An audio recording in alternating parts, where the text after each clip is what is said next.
and welcome to my channel. It's Rebecca, also known as 4Kids at 147. Sorry, I'm just taking a little piece of fluff out my painting. But I have finished the leaf painting from Fansells.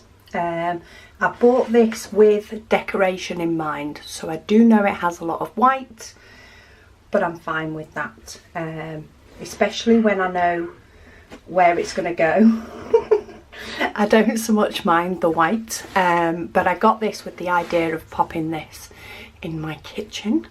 It did only take a few days to complete, because there was a lot of white, there wasn't a lot of changing about, and when it did come to doing the leaf, I sort of did the white in a big block, so that in effect my confetti was a big block, which saved me switching out colours all the time, which is always better. So I do have loads of diamonds left. I do still have quite a lot of 3865 in round, and there's still quite a lot in the pot. Whenever the pot got empty, I filled it up from the bags. Quite a lot of the other colours left, considering a lot of them there wasn't many in the painting to begin with. There's probably more of that colour and that colour, I think, but even so, even being on the higher side, they've still got quite a few left in, so there was never any fear of me running out of any. But what I do want to do is frame this. Now, I was initially thinking about potentially trying the nail varnish remover to get rid of the key, but the glue does go over a little bit, and I reckon that's going to be a lot more problematic. So I do have a frame. It's a very standard, bog standard, cheap as chips Fisk bow frame from IKEA. I actually took a painting out of here that I thought was going to go in my kitchen, that was a true size, but I think I'm actually going to be able to work with this with the backing sheet, is my thought.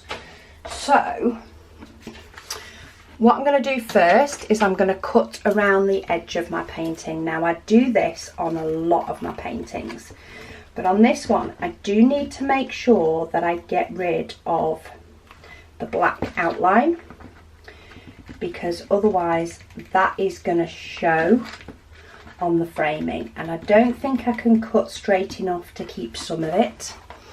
So I think I just need to make sure that I get rid of all of it, so that I am just left with white. But of course, try not to cut any of the diamonds if I've got very close to that black line when placing them. Though I do tend to try to sort of go inside the black line. So we've got one side okay. I never know which sides are going to work. This one is a little bit more hung over the black line. So I'm letting the painting hang down a little bit, just so that if need be, my scissors can actually get underneath the edge of the diamond.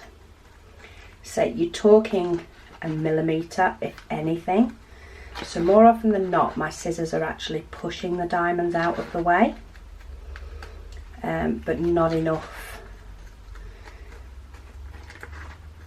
that they all bunch up, because we are only talking a millimetre.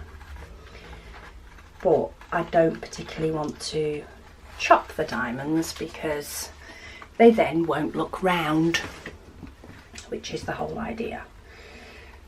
So there's only a few that sort of move about. This edge is a lot easier. It's mainly that top edge, and that's probably because I did that nearer the end of the painting. They probably all moved up a little bit.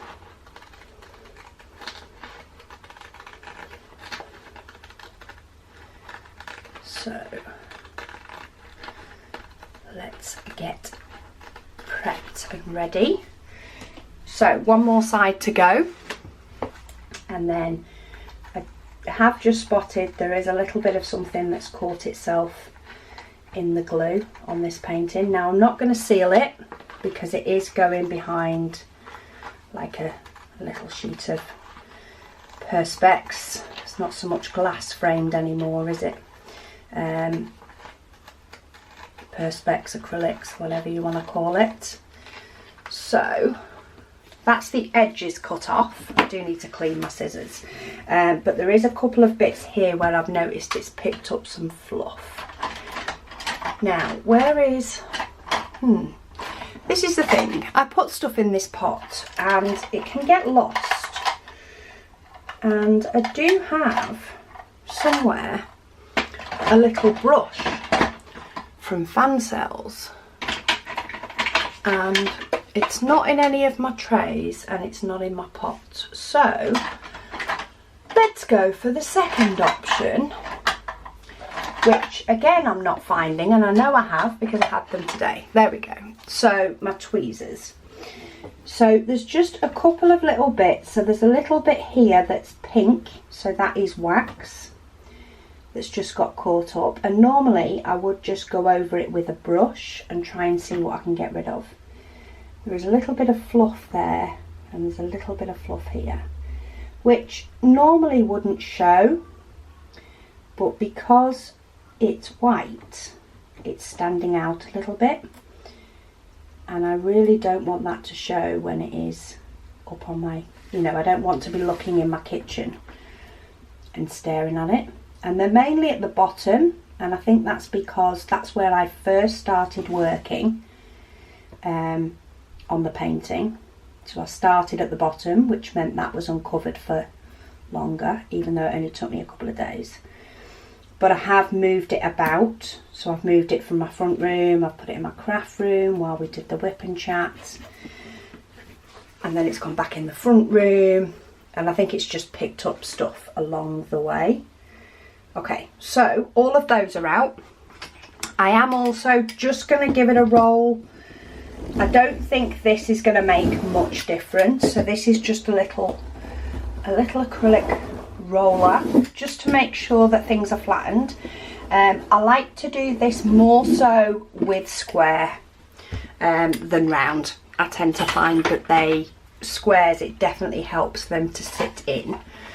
But what I'm hoping is that this backing sheet, I can actually use that as a mount, because I do have grey in my kitchen, so the walls are a very similar colour to this, so I'm actually thinking that that would be the best way to do it, because then I have a very light grey mount and then I have the black, which brings in all the colours that I've got in my kitchen, and I think that is going to work loads better. So what I need to do next is put some double-sided tape on the back of this. I do this even if the painting fits the frame, and that is because the diamonds are quite heavy, so it can stop the diamond painting from sliding, especially when you have the acrylic rather than the glass. On a smaller painting that is just in glass, they don't tend to be as bad. And to be fair, the painting I had in this frame beforehand was a true 30 by 40, and I didn't find that it slid. I actually didn't stick that one, but with this one, of course, I'm using a piece of paper, which is all this is, as a mount. So I want to, sorry, I'm just using the camera angle to make sure that I've got it straight. So yeah, I need to make sure that this sticks down, because otherwise it definitely will slide, or at least it could move ever so slightly. But I'm just going to put quite a bit of tape on because it is going onto paper. And we're going to use exactly one IKEA Gables. So I like to do the first one and get it to stick, and then I tend to work my way down, because then the weight of the diamonds, I can roll those down and make them stick. So I'm just going to move that there, and then we don't quite need to do that one yet. I can get the rest off. So we'll get all the double-sided tape peeled off, and this is just the pound from the range for this double-sided tape. Make it smooth its way down. Just make sure that it is flat. And there we go. I have made a canvas that is smaller than 30 by 40 into a 30 by 40.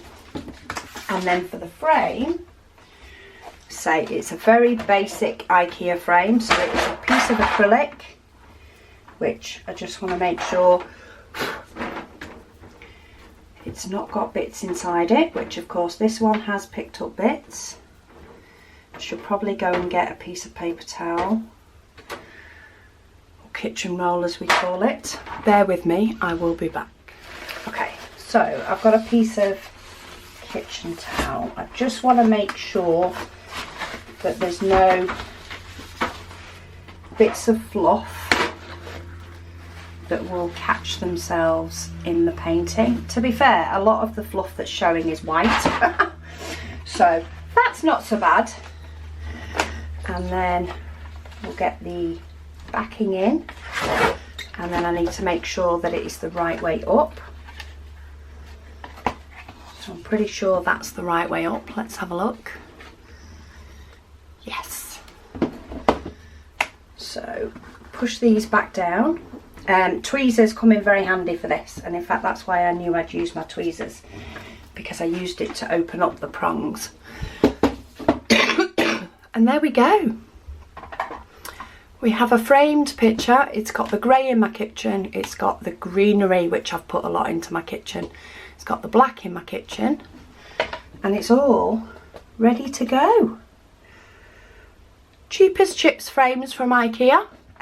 Painting that is less than 30 by 40, you can still frame it.